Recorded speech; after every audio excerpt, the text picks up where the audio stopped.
నమస్తే అండి. ఈరోజు వీడియో వచ్చేసరికి అసలు హౌస్ ప్లాన్ అనేది ఎట్లా చూస్తాము, ఎట్లా చెక్ చేస్తాము అనే దాని మీద క్లియర్గా ఎక్స్ప్లెయిన్ చేస్తున్నాను. చాలామంది అడుగుతున్నారు, అసలు మీరు ఎట్లా ప్లాన్ చేస్తారు, అసలు మీరు చేస్తే వాస్తులో కరెక్షన్ అవుతుందా లేదా, లేదా రిజల్ట్స్ వస్తున్నాయా లేవా, రిజల్ట్స్ వస్తాయా రావా, అసలు రిజల్ట్స్ వస్తున్నాయా, మీరు చేసినవి ఏమైనా ఉన్నాయా అని చాలామంది ఫోన్ చేసి అడుగుతున్నారండి. అది మెసేజ్లు కూడా పెట్టలేదు, డైరెక్ట్గా ఫోన్ చేసి అడుగుతున్నారు. మీ ఛానల్ ఫాలో అవుతున్నామండి, చూస్తున్నామండి, అసలు మీరు బయట పే చేసిన కేసులు ఎంతెంత సక్సెస్ ఉంది, అట్లా ఐడెంటిఫై చేస్తారు, అందరు గురువులు వచ్చేసినట్లు అట్లా వచ్చేసి ఒకసారి చెక్ చేసి డిగ్రీస్ చెక్ చేసి ఈ విధంగా చెప్పేసి వెళ్తారా, లేదంటే ఎటువంటి సలహా ఇస్తారు, ఎట్లా చూస్తారు, అసలు మీరు వాళ్ళకి మీకు తేడా ఏంటి అనేది చాలామంది చాలా క్వశ్చన్లు అడుగుతున్నారండి. ముఖ్యంగా ఎవరైనా సరే ఏ ఇబ్బంది అయినా, ఆర్థిక ఇబ్బందులు కానీ, ఆరోగ్య ఇబ్బందులు కానీ, హెల్త్ ప్రాబ్లమ్స్ కానీ, ఏదైనా సరే, అది ఫ్యామిలీ రిలేషన్షిప్ కానీ, ఎటువంటి ప్రాబ్లమ్స్ ఉన్నా కానీ ఒకసారి ఈ వీడియోని మీ ఫ్రెండ్స్ కానీ, మీ స్నేహితులు కానీ, మీ బంధువులు కానీ ఎవరైనా ప్రాబ్లమ్స్లో ఇబ్బందిగా ఉంటే ఈ వీడియోని వాళ్ళకి షేర్ చేయండి. ఎందుకు నేను ఈ విధంగా చెబుతున్నానంటే, ఇంతకుముందు ఎవరికి చెప్పలేదండి నా వీడియోని వేరే వాళ్ళకి షేర్ చేయండి అని చెప్పేసి. ఎందుకంటే ప్రతి వాళ్ళు ఫోన్ చేసి క్వశ్చన్ చేస్తున్నారు, అసలు వాస్తు ఎట్లా చూస్తాను, ఎట్లా సక్సెస్ ఉంటుంది అనే దాని మీద. ఇకపోతే ఇక నేను ఫైనల్గా చెప్పేది అంటే, నేను వాస్తు అనేది ఒక ఇంటి ప్లాన్ తీసుకుంటాను. ఇప్పుడు మీరు చూస్తున్నారు కదా, ఇది రీసెంట్ కేస్ స్టడీ. ఇది వచ్చేసరికి రాజకీయ నాయకుడు ఈ ఇంట్లోకి వచ్చేసి 5 సంవత్సరాలు అవుతుంది. ఆల్మోస్ట్ పెద్ద అమౌంట్ పోయాడు అతను. ఈ ఇంటికి కూడా పెద్దవారే వచ్చారు. ఎందుకంటే నేను అడగపోయి అడిగిన తర్వాత ఎవరెవరు చూశారండి ఏంటంటే, పెద్దవారే వచ్చారు, ఇది చెప్పేశారు, వెళ్ళిపోయారు అని అన్నారు. ఇక ఫీజు విషయంలో అంటే అది పక్కన పెట్టేద్దాం, మనం ఎవరిని కించపరచకూడదు. కాబట్టేసి వాళ్ళకి నాకు తేడా అంటే, నేనేం గొప్పని కాదు, నేను చూసే పద్ధతి మా గురువు గారు నాకు నేర్పిన పద్ధతి ప్రకారం ఏ విధంగా చూస్తాను అంటే, నేను ఒక ఇంటికి పోతే ఈ విధంగా డ్రాయింగ్ తీసుకుంటాను మొత్తం. ఇది వచ్చాక మాస్టర్ బెడ్రూమ్ కానీ, చిల్లర బెడ్రూమ్ కానీ, హాల్ కానీ, లేదంటే కిచెన్ కానీ, ఈ విధంగా సింపుల్గా డయాగ్రామ్ తీసుకుంటాను. ప్రతిదీ నేను కొలత తీసుకుంటాను. ప్రతిదీ నేను కొలత అనేది తీసుకుంటాను కంపల్సరీ. ఎంట్రన్స్ ఎట్లా ఉంది, ఎంట్రన్స్కి ఎక్కడ పెట్టారు, ఇది ఈ గోడ నుంచి ఇక్కడ దాకా ఎంత డిస్టెన్స్ తీసుకొని ఎంత ఉంది, ఈ విత్ ఎంత ఉంది, ఈ విత్ ఎంత ఉంది, ఈ డోర్లు ఎంతెంత విత్తులో పెట్టారు, కిచెన్ వచ్చింది, కిచెన్ ప్లాట్ఫారం అనేది ఎక్కడ వచ్చింది, ఏ డిగ్రీలో వచ్చింది, ఇది టాయిలెట్స్ యాడ్ వచ్చింది, సెప్టీ ట్యాంక్ యాడ్ వచ్చింది, వాటర్ సంప్ యాడ్ వచ్చింది, అది ఎంత డిస్టెన్స్లో పెట్టారు, ఇది కాంపౌండ్ వాల్, ఈ కాంపౌండ్ వాల్కి ఈ రిటర్న్కి అసలు ఎంత డిస్టెన్స్లో కట్టారు, ఈ సెప్టీ ట్యాంక్ కూడా దీనికి ఎంత డిస్టెన్స్లో తీసుకున్నారు, అది ఏ పదంలో వచ్చింది అనేది ప్రతిదీ నేను పర్ఫెక్ట్గా దీంట్లో తీసుకుంటాను. ఈ మెజర్మెంట్ తీసుకున్న తర్వాత టోటల్గా మళ్ళీ వాళ్ళ స్పేసు అంటే తూర్పు నుంచి పడమర దాకా అసలు ఎంత ఉంది, పొడవు వెడల్పు ఎంత ఉంది అనేది తీసుకుంటాను. ఈ విధంగా మొత్తం కొలతలు తీసుకున్న తర్వాత దీన్ని నేను గ్రాఫ్లో అప్లై చేస్తాను. ఈ విధంగా చేయడానికి నాకు చాలా టైం పట్టింది. అయినా కానీ పర్ఫెక్ట్ సొల్యూషన్ అనేది ఈ విధంగా చేస్తే అది ఎట్లా చేస్తాననేది మీరు చూడండి ఒక్కసారి. ఇక్కడ ఇందాక వచ్చేసి డ్రాయింగ్ చూపించేదండి మీకు, బుక్ మీద ఎట్లా డ్రా చేస్తాను నేను ఏంటనేది క్లియర్గా చెప్పాను నేను. ఆ తర్వాత ఆ డ్రాయింగ్ వచ్చేసరికి మనకి ఆటోకాడ్లో ఈ విధంగా ఫీడ్ చేస్తాము. ఇది ఆటోకాడ్లో సాఫ్ట్వేర్లో వస్తుంది. ఈ విధంగా వచ్చినప్పుడు ఆటోకాడ్లో ఈ విధంగా వస్తుంది మనకి. ఈ విధంగా వచ్చేసినప్పుడు వచ్చేసరికి ఎక్స్ప్లెయిన్ చేసే కదా, ఫస్ట్ ఇది హౌస్, ఇది మాస్టర్ బెడ్రూము, ఇది చిల్లర బెడ్రూము, ఇది హాల్ అని చెప్పాను. ఈ విధంగా మళ్ళీ బయట పంచ, ఇది కిచెను, ఈ విధంగా ఉంటుంది. ఇంటి ముందు స్థలం ఇట్లా ఉంటుంది.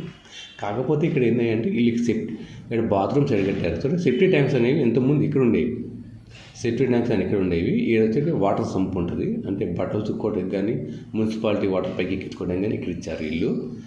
ఈ విధంగా ఉంటుంది. దీని డైరెక్షన్ వచ్చేకి ఇది ఈస్ట్, ఇది వెస్ట్ నార్త్ అండి. ఇకపోతే ఇక్కడ జరిగింది ఏంటంటే, ఇది చూడటానికి ఇద్దరు పెద్ద వాళ్ళు వచ్చారు, అంటే వాస్తు సిద్ధాంతి గారు వచ్చారు, ఇద్దరు వచ్చారు అంట. నాకు తెలియదు, వాళ్ళని అడిగాను ఏంటండి ఇంతకుముందు ఎవరికైనా చేయించారా ఏందని అడిగాను. వాళ్ళు చెప్పారు ఇద్దరు వచ్చారండి, చూశారండి అని చెప్పుకుంటూ వచ్చారు. వాళ్ళు చెప్పేది చెప్పారు. అంతా ఒక హాఫ్ అన్ అవర్ ఉన్నారంట ఒకళ్ళు.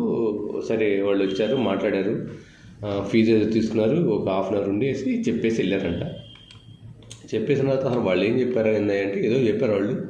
సరేనండి అవి మొత్తం తీసేసి నేనేం చేశానంటే ఫస్ట్ ఆ విధంగా నేను చెప్పినట్టు తీసుకున్న తర్వాత దీనికి నేనేం చేశానంటే ఈ విధంగా ఈ ఇంటి ప్లాన్ వచ్చేకి ఈ విధంగా ప్రిపేర్ చేశాను. వాళ్ళ యొక్క తూర్పు ఎంత పొడవు ఎంత ఉంది, వెడల్పు ఎంత ఉంది, ఇది పడమర వైపు, ఇది తూర్పు వైపు, ఇది నార్త్ అండి, ఇది సౌత్ అండి, ఇది సౌత్. కాబట్టి ఆ ఇంటి ప్లాన్ ప్రకారం ఇట్లా మనకి చక్రం అనేది ఇట్లా పెట్టాను నేను. ఈ చక్రం ఏంటంటే డైరెక్షన్ 16 జోన్స్ వస్తాయి. ఆ విధంగా చక్రాన్ని పెట్టేసి ఇక్కడ ఈ ఇల్లు ఎన్ని డిగ్రీలు తిరిగింది అనేది మేజర్ ఇంపార్టెంట్ అండి. ఎవరైనా తెలియక వాళ్ళు ఏమనుకుంటున్నారంటే మేస్త్రులు కానీ, లేదంటే కట్టుబడే వాళ్ళు కానీ, లేదంటే ఎవరు వచ్చి జనరల్గా చూసేవాళ్ళు కానీ ఏదైనా సరే డిగ్రీస్ అనేది చూడకుండా ఏముంది ఇది తూర్పు, ఇది దక్షిణం, ఇది పడమట, ఉత్తరం అంటున్నారు. కానీ ఈ ఇల్లు అనేది కంపాస్ ప్రకారం చూస్తే ఈ 20 డిగ్రీలు అంటే 19.5-20 డిగ్రీలు తిరిగిందండి ఈ ఇల్లు. వాళ్ళు ఎవరు ఇంతకుముందు వీళ్ళు మేస్త్రులు కానీ ఇల్లు కన్స్ట్రక్షన్ చేసిన వాళ్ళు ఏమైనా చూసేదంటే నార్త్ ఇదే కదా, ఈస్ట్ ఇదే కదా అనుకున్నారు. కానీ ఈ ఇల్లు కంపాస్ ప్రకారం చూస్తే ఇక్కడ రావాల్సిన నార్త్ అనేది ఏడుకు వచ్చింది. చూశారు కదా మీరు, ఏడుకు వచ్చింది అంటే 20 డిగ్రీలు అంటే 19.5-20 డిగ్రీలు తిరిగింది ఈ ఇల్లు అనేది. ఈ తిరగడం వల్ల అనేది జోన్స్ అనేది మారిపోయినాయి. ఏ విధంగా మారిపోయినాయి అనేది నెక్స్ట్ నేను ఇది ఇంటి ప్రకారం ఇంట్లో వాస్తు అండి. ఇది నేనేమంటానంటే వాస్తు అనేది 2 ప్రకారాలు చూస్తాము. ఇంట్లో వాస్తు, ఇంటి బయట వాస్తు కూడా చూస్తాం మనం. ఇది ఇంట్లో వాస్తు వరకే. ఇది అంటే ఈ ఇంట్లో వస్తువులు ఎక్కడ పెట్టుకోవాలి, బీరువాలు ఎక్కడ పెట్టుకోవాలి, ఫ్రిడ్జ్లు ఎక్కడ పెట్టుకోవాలి, సోఫా సెట్లు ఎక్కడ పెట్టుకోవాలి, మంచాలు ఎక్కడ పెట్టుకోవాలి, ఎక్కడ నిద్రపోవాలి ఏంటి అనేది, పిల్లల స్టడీ రూమ్ అనేది దీంట్లో ఎంత ఎక్స్పోజ్ అవుతుంది. ఏ విధంగా వచ్చిందంటే ఇక్కడ ఈస్ట్ వచ్చిందండి. ఈస్ట్ అనేది సహజంగా మనం ఇక్కడ అనుకుంటాము, కాకపోతే ఈస్ట్ అనేది ఈ కార్నర్ వచ్చింది. ఓకే, ఇక్కడ వచ్చేకి మనకి ఎంట్రన్స్ వచ్చేకి మంచి ఎంట్రన్స్ పడింది. E4 అంటే మంచిదేను. వచ్చేకి ఇది E3, ఈ ఎంట్రన్స్ కూడా చాలా బాగుంటుంది. పలుకుబడి కానీ ఏదైనా సరే బాగుంటుంది. ఇంటి పరంగా అంతా బాగుంది. ఇక్కడ వచ్చేకి ఖచ్చితంగా ఇక్కడ స్టవ్ కూడా సౌత్ ఈస్ట్లో పడింది, క్యాష్ లిక్విడ్ పడింది. ఇది కూడా అద్భుతం అండి. ఈ ఇల్లు కన్స్ట్రక్షన్ ఓకే, ఇది డిగ్రీలు తిరిగిన ద్వారా ఈ ఇంటికి మంచే జరిగింది. 0 డిగ్రీలు లేకపోయినా సరే 20 డిగ్రీలు తిరగటం కూడా ఈ ఇల్లు అనేది చాలా బాగా కన్స్ట్రక్షన్ వచ్చింది. ఎందుకంటే డోర్స్ కానీ ఏదైనా సరే బాగా పెట్టుకున్నారు. కాకపోతే ఇక్కడ ఒక మైనస్ వచ్చింది చూడండి. ఇక్కడ వచ్చేకి ఈ డోర్ వచ్చేకి ఇది వచ్చేకి తూర్పు ఈశాన్యం డోర్ వస్తుందండి. ఇది హాల్లోంచి పంచలోకి వచ్చేటప్పుడు ఇది వచ్చేసరికి వీళ్ళకి తూర్పు ఆగ్నేయ డోర్ వస్తుంది. ఈ తూర్పు ఆగ్నేయ డోర్ రావటం వల్ల చాలా ప్రాబ్లమ్స్ వచ్చినాయి. తూర్పు ఆగ్నేయం E8 S1 వచ్చిందండి. S1 వచ్చేస్తే దీనివల్ల ప్రాబ్లం ఏంటంటే ఈ S1 రావటం వల్ల ఈ ఇంట్లో అత్తాగోళ్ళకి గొడవలు అవుతున్నాయి, తండ్రి కొడుకు కూడా గొడవలు అవుతున్నాయి. ప్లస్ ఫైనాన్స్గా చాలా డిస్టర్బెన్స్, ఆడవారి హెల్త్ ప్రాబ్లమ్స్ వస్తున్నాయి. అందువల్ల నేనేం చేశానంటే ఈ తూర్పు ఆగ్నేయం అనే డోర్ క్లోజ్ చేయమన్నా. వాళ్ళు మళ్ళీ డోర్స్ సరిసంఖ్య బేస్ సంఖ్య అంటున్నారు. అదేమొద్దండి, ముందు ఇది క్లోజ్ చేయండి, ఇది మొత్తం చేసి గోడ కట్టేసుకోండి, ఈ డోర్ నడవండి, చాలా బాగుంటుందని చెప్పాను నేను. ఈ ఇంట్లో వచ్చాక మార్పులు ఇవే నేను చెప్పింది. ఇది చాలా అద్భుతంగా బాగుంది ఇల్లు. కాకపోతే వీళ్ళు ఆస్తులు ఎక్కడ అమ్ముకున్నారు, ఆస్తి నష్టం ఎక్కడ జరిగింది, సమాజంలో ప్రాబ్లమ్స్ ఎక్కడ వచ్చినాయి అంటే ఇదిగోండి ఈ టాయిలెట్స్ వల్ల ఇతనికి రాజకీయంలో కానీ లేదంటే ఫైనాన్స్కి కానీ ఆడవారి హెల్త్ కానీ లేదంటే రిలేషన్షిప్ కానీ దెబ్బ కొట్టింది ఈ టాయిలెట్స్ ఇక్కడ ఉంటే ఇవి 2 టాయిలెట్స్ అండి. ఇక్కడ ఈ టాయిలెట్స్తో పాటు ఈ సెప్టిక్ ట్యాంక్ కూడా అంతకుముందు ఆల్మోస్ట్ ఇక్కడే ఉండేది సెప్టిక్ ట్యాంక్ కూడా. కాకపోతే నేను పోతే ఇది మార్చారు అడిగి. సరే ఏదో కారణంగా మార్చేశారు. ఇక్కడ ఉండాల్సింది కొంతవరకు రిలీఫ్ అయ్యారు.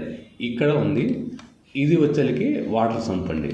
ఈ విధంగా ఉంటే ఇక ఫైనల్గా వచ్చేసరికి ఇది టోటల్ ఇంటి అండి. ఇది నేను చెప్పేదండి, ఇంతకుముందు ఇంటి వరకు గ్రిడ్ వేసాము. ఇంట్లో అంతా బాగుంది, పర్ఫెక్ట్గా ఉంది. కానీ ఫైనాన్స్లో ప్రాబ్లం పడుతున్నారు, హెల్త్ ప్రాబ్లమ్స్ వచ్చినాయి, రిలేషన్షిప్ ప్రాబ్లమ్ వచ్చింది. ఈ విధంగా ప్రాబ్లమ్స్ వచ్చినాయి. ఏంటంటే మేజరు ఇవ్వండి. ఇక్కడ వచ్చేసరికి ఇలా టాయిలెట్స్ వచ్చేసరికి SC సౌత్ ఈస్ట్లో పడిందండి, క్యాష్ అండ్ లిక్విడ్. ఇక్కడ బాగానే వచ్చింది వాళ్ళకి, ఇక్కడ బాగా ఇబ్బంది పెట్టింది. ఎప్పుడైతే ఈ టాయిలెట్స్ అనేవి ఇక్కడ పడటం వల్ల వీళ్ళు ఆర్థికంగా లాస్ అయ్యారు. అంటే డబ్బు పరంగా లాస్ అయ్యారు, ఆడవారు హెల్త్ పరంగా లాస్ అయ్యారు. వీరు వారానికి ఒకసారి లేదా 4 ఒకసారి హాస్పిటల్కి వెళ్ళాల్సి వచ్చేది. అంతేకాకుండా సమాజంలో కూడా చాలా ఇబ్బందులు పడతా ఆస్తులు కూడా ఇబ్బంది పడుతున్నారు వీళ్ళు. ఆస్తుల పరంగా కానీ, డబ్బు పరంగా కానీ, ఇంకా వేరే ఆర్ట్ పరంగా కూడా చాలా ఇబ్బంది పడుతున్నారు వాళ్ళు చెప్పారు. నేను క్లియర్గా అడిగాను. నేను ఈ సౌత్ ఈస్ట్ ఎవరికైనా సరే, వీళ్ళకే కాదు ఏ ఇంటికైనా సరే సౌత్ ఈస్ట్లో లిక్విడ్ క్యాష్లో టాయిలెట్స్ కానీ సెప్టిక్ ట్యాంక్ వస్తే వాళ్ళు చాలా ఇబ్బంది పడతారు. ఇక వాళ్ళకి చెప్పేది కాదు, దినదిన నరకమేగా ఉంటుంది వాళ్ళకి. వాళ్ళు బయటకు ఎట్లా ఉన్నా కానీ టాప్ సరిగా ఉన్నా సరే అన్ని అప్పులు వెళ్ళిపోతూ ఉంటాయి. ఇది ఒకటి వీళ్ళని ఆర్థికంగా ఇబ్బంది పెట్టింది. అదేవిధంగా పొలాల పరంగా, ప్లాట్ల పరంగా ఇబ్బంది పెట్టింది, హెల్త్ పరంగా ఇబ్బంది. అంటే ఇక్కడ ఫైనాన్షియల్ డిస్టర్బెన్స్ జరిగింది. ఇక ఇక్కడ చూస్తే సమాజంలో డ్యామేజ్ జరిగింది. ఇంతకుముందు ఈ ఇల్లు కట్టేసి 5 సంవత్సరాలు ఏమవుతుంది, ఇంట్లో ప్రవేశించి 5 సంవత్సరాలు అవుతుంది. అంతకుముందు బాగానే ఉండేవారంట. ఈ ఇంట్లో ప్రవేశించినప్పటి కానీ కొన్ని ఇబ్బందులు పడుతున్నాయి. అతను ఈ ఊర్లో రాజకీయంగా కొంచెం బాగానే పలుకుబడి ఉన్నవాళ్ళు ఎప్పుడైతే ఈ ఇంట్లో రావడం వల్ల ఎక్కడ వచ్చేకి వాళ్ళు వాటర్ సంపు అంటే ట్యాంక్ అంటే బోరు వాటర్ సంపు కట్టుకున్నారు. ఈ సంపు మీద ఇక్కడ బట్టలు ఉతకటం, పాత్రలు కడగడం కూడా చేశారు. అంటే ఇక్కడ చూడండి, ఇది వచ్చరికి మనకి సోషల్ అసిస్టెంట్ అంటే మనకి సమాజంలో మంచి పేరు ప్రఖ్యాతులు తీసుకురావడానికి, సమాజంతో మంచి కమ్యూనికేషన్ జరగడానికి, అంటే ప్రజలకి, రాజకీయ నాయకులకి చాలా ముఖ్యం ఇది. ఇతను ఆల్రెడీ రాజకీయాల్లో ఉన్నాడు కాబట్టి ప్రజలతో మంచి మంచి సెటిల్మెంట్లు మంచి జరగాలంటే ఇది బాగుండాలి. కానీ ఈ ప్లేస్లోనే ఈస్ట్లోనే వీళ్ళు వచ్చేసరికి ఒక బండలాంటిది కట్టేసి ఒక ఇక్కడ బట్టలు ఉతుక్కోవటం అవి చేయటం వల్ల వాటర్ సంప్ పీడ ఖచ్చితంగా ఈస్ట్లో పట్టడం వల్ల వీళ్ళకి ఈ ఇంట్లోకి వచ్చిన కాడి నుంచి రాజకీయంగా కూడా కొంచెం ఇబ్బందులు ఎదురైనాయి. అది కూడా ప్రాబ్లమ్స్ వచ్చినాయి. నేను ఎందుకు చెబుతున్నానంటే ఏదైనా సరే మనము ఒక పెన్ను పేపర్ మీద పెట్టేసి ఈ విధంగా డైరెక్షన్ ప్రకారంగా చూస్తే నాకు తెలిసిన అనుభవం ప్రకారం, మా గురువుగారు చెప్పిన అనుభవం ప్రకారమే చెబుతాను నేను. అంతేగాని అంతా నాకు తెలుసని నేను ఎప్పుడు చూడట్లేదు. నాకంటే పెద్ద పెద్ద మహానుభావులు ఉన్నారు, వాస్తు చూసేవాళ్ళు ఉన్నారు. నేను ఎవరిని తప్పుపట్టలేదు. నా సజెషన్, నా రిక్వెస్ట్ ఏంటంటే ఈ విధంగా చూస్తే బెటర్. అంటే వాళ్ళకి మంచి సొల్యూషన్ వచ్చింది, వాళ్ళు చూపించుకున్నందుకు కూడా బయటపడతారు. అంతేగాని మనం వచ్చేసి ఒక కంపౌండ్ చూసేసి ఈ డిగ్రీలు తిరిగింది, ఇది అటు మార్చుకోండి, ఇటు మార్చుకోండి అంటే వీరి ఇల్లు వచ్చేకి ఎంత పొడుగు చూడండి, వెడల్పు ఎంత చూడండి. దీని మీద వాళ్ళు ఎక్కడ ఏ డైరెక్షన్లో తీస్తారు వాళ్ళు. ఆల్రెడీ ఇద్దరు సిద్ధాంతం చూపించారు. అసలు దీన్ని మాడిఫై చేయలేదు వాళ్ళు. సెప్టిక్ ట్యాంకులు ఏడా ఉన్నాయి, ప్లస్ షీట్లు కూడా ఏడవ షీట్ డబుల్ షీట్ ఉంది. అంటే డబుల్ డమాకాలాగా వీళ్ళకి 2 బాత్రూమ్స్ కట్టుకున్నారు, 2 టాయిలెట్స్ అవి కూడా చూశారు, చెప్పారు అని అంటున్నారు. ఇంకా నేను ఎవరిని ఏమంటలేదు నేను. కాబట్టి ఎవరైనా సరే ఈ వీడియో చూసిన వాళ్ళు, మీ ఫ్రెండ్స్ కానీ, మీ బంధువులు కానీ, మీ స్నేహితులు కానీ, అది ఆఫీసులో కానీ, గవర్నమెంట్ సెక్టార్లో కానీ, లేదా ప్రైవేట్ సెక్టార్లో కానీ, లేదంటే ఏ విధంగా సరే ఇబ్బంది పడుతుంటే మంచి వాస్తు సిద్ధాంతాన్ని ఒకసారి చూపించుకోండి. ఏదైనా వాస్తు మీద మనకి డిపెండ్ అయి ఉంటుంది. నేను ఎందుకు ఇంత పర్ఫెక్ట్గా చెబుతున్నానంటే నా అనుభవం ప్రకారం నా ఇల్లు నేను చాలా ఇబ్బందులు పడ్డా. నేను తర్వాత వాస్తు నేర్చుకున్న తర్వాత నా ఇల్లు నేను ఎప్పుడైతే మార్చుకున్నానో ఇవాళ చాలా బాగున్నాను, సంతోషంగా ఉన్నాను. 10 మందికి కూడా నేను చాలా బాగా యాక్టివ్గా చేయగలుగుతున్నాను నేను. కాబట్టి ఏదైనా సరే ఇక్కడ 2 ఉంటాయండి. ఒకటి గ్రహ బలం ఉంటుంది, ఒకటి ఇంటి బలం ఉంటుంది. మన గ్రహ బలం అంటే మనం జన్మకుండలో మనం పుట్టినప్పుడు కొన్ని గ్రహాలు ఇబ్బందికరంగా ఉన్నా కానీ ఆ గ్రహాలు మనం మార్చలేము. మనం స్టోన్స్ పెట్టుకున్నా కానీ ఆ స్టోన్స్ అనేది 40 to 50% వరకు మనకి యూజ్ అవుతాయి. ఈ మధ్య అంతా వచ్చరికి అన్నీ ఆ స్టోన్స్ కూడా పర్ఫెక్ట్గా రావట్లేదు. Made in China, made in UK, made in Russia, made in Taiwan, ఈ విధంగా పేరుతో వస్తున్నాయి. అవి ఎంతవరకు పనిచేస్తే ఎవరికి అర్థం కావట్లేదు. కాబట్టి దాన్ని కాదు, మీకు కనుక మీరు ఒక స్టోన్స్ పెట్టుకుంటే మీ వరకే పనిచేస్తుంది. మరి ఈ ఇంట్లో ఉన్న వాళ్ళ పరిస్థితి ఏంటి? మీ నాన్నగారు, మీ అమ్మగారు, మీ అక్కగారు, మీ చెల్లెలు, మీ తమ్ముడు ఇలా పరిస్థితి ఏంటి? వాళ్ళ జాతకం ప్రకారం కొంతమందికి అసలు డేట్ ఆఫ్ బర్త్ లేవు, వాళ్ళ పరిస్థితి ఏంటి? కాబట్టి వాస్తుని మీరు కొంతవరకు ఎవరైనా సరే మీ దగ్గరలో ఉన్న గురువుగారిని సంప్రదించండి. ఈ విధంగా చూసుకొని ఏ డైరెక్షన్లో ఏ ప్రాబ్లమ్ని ఒకసారి వాస్తు సరి చేసుకోండి. ఆ ఇంట్లో ఎంతమంది అయితే కుటుంబ సభ్యులు ఉంటారో 6, 10 మంది ఎంతమంది ఉంటారో వాళ్ళందరికీ వర్తిస్తుంది. అందరికీ ఇంట్లో 6 కానీ 7 ఉంటే అందరికీ గ్రహాలు అనేవి నీచ స్థానంలో ఉండవు, ఉచ్చ స్థానంలో ఉండవు, ఏదో మార్పు చెందుతూనే ఉంటుంది. కాబట్టి ఈ ఇల్లు అనేది ఉచ్చ స్థానంలో ఉండటం మటుకి అందరికీ వాళ్ళకి ఇబ్బందులు ఉన్నా కానీ బయటపడతారు. కాబట్టి నేను చెప్పేది ఏంటంటే, నన్ను చాలామంది ఫోన్ చేసి అడుగుతున్నారు ఏంటి, ఎట్లా చూస్తారు ఏంటి అనే విషయం మీద.